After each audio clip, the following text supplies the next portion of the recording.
We'll just run a really quick residential search. Just going to put in a little bit of criteria here.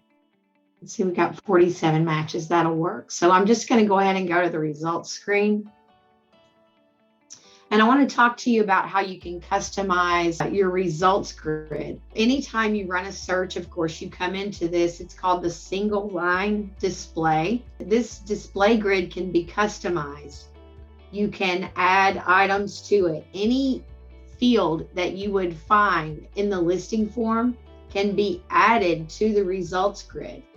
So, of course, I just ran this one really quickly on a single family home search. So let's just say, for example, you wanted to add HOA fees. Any one of these columns, you can hover over that column until you see the crosshair there with your mouse. So then I'll just left click and select insert column.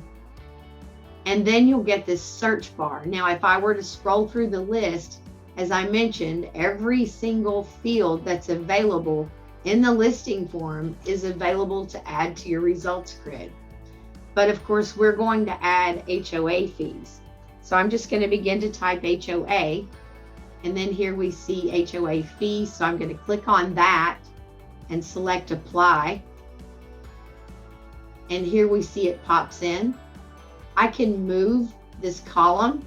Once again, hovering over the column until I get that crosshair. I can just left click and drag. I'll put it over here next to the price.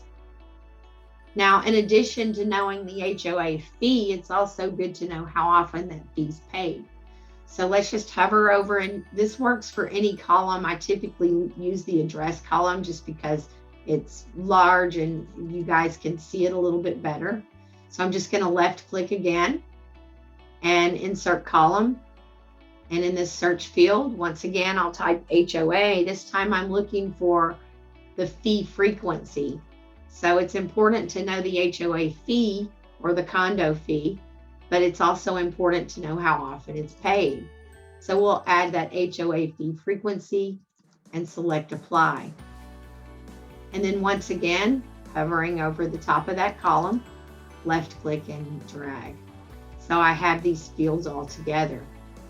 Another thing that I can do is I can sort by my columns.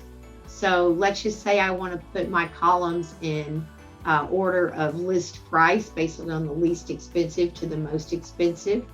I can hover over that list price until I see that font turn orange. Then I can left click one time and my results will be in order, ascending order from the least expensive to the most expensive. If I click a second time, it changes that order into descending order. So then we see that most expensive to the least expensive. I can also sort by city. So for example, if I want to put the cities in alphabetical order, again, just one click is going to put them in alphabetical order. Now I had my columns sorted in descending order over here on price from most expensive to least expensive.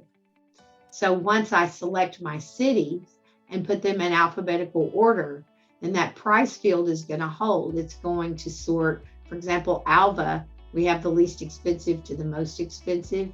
We jump down here to Cape Coral and we see that the Cape Coral listings are in there from the least expensive to the most expensive listing. And that works on any of these fields. You can just hover over until you get that orange, and you can just click one time for ascending order or two times for descending order.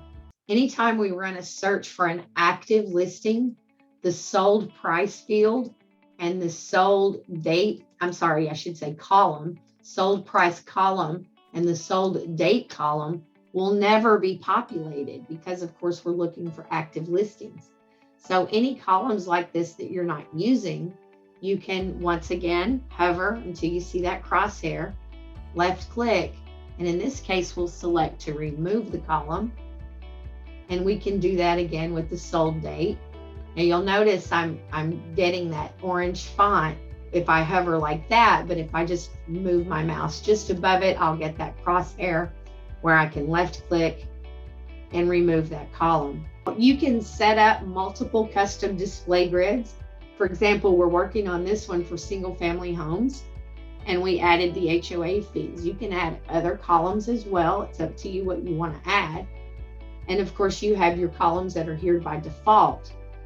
Once you get these set up the way you want, you'll click on the pencil and paper icon here that says Manage Display.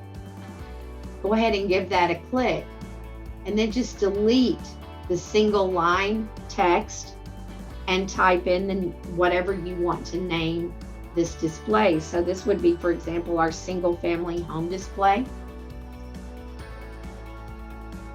And then I can click Save as a Copy. To set up several of these, you can click here in that drop down arrow, and you can change your choices. So let's just say you set up a custom grid for CMAs. So for example, if I were searching for comps, I would want to leave in that sold information that I just removed a moment ago, the sold price and the sold date. That's of course the most important information you can have on your comps.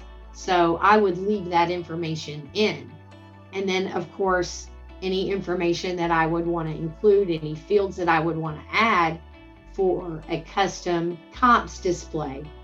And then again, I would just click on Manage Display and save that as my comps display. I can run a condo search and add in condo fees. Instead of the HOA fees, if I were searching for condos, I could add in condo fees and condo fee frequency. And then of course I could save that as my condo display. Click Save as a Copy. Then anytime I run a search and I come into my results grid on this tab, I can just click that down arrow where it says single line and change over to my custom display.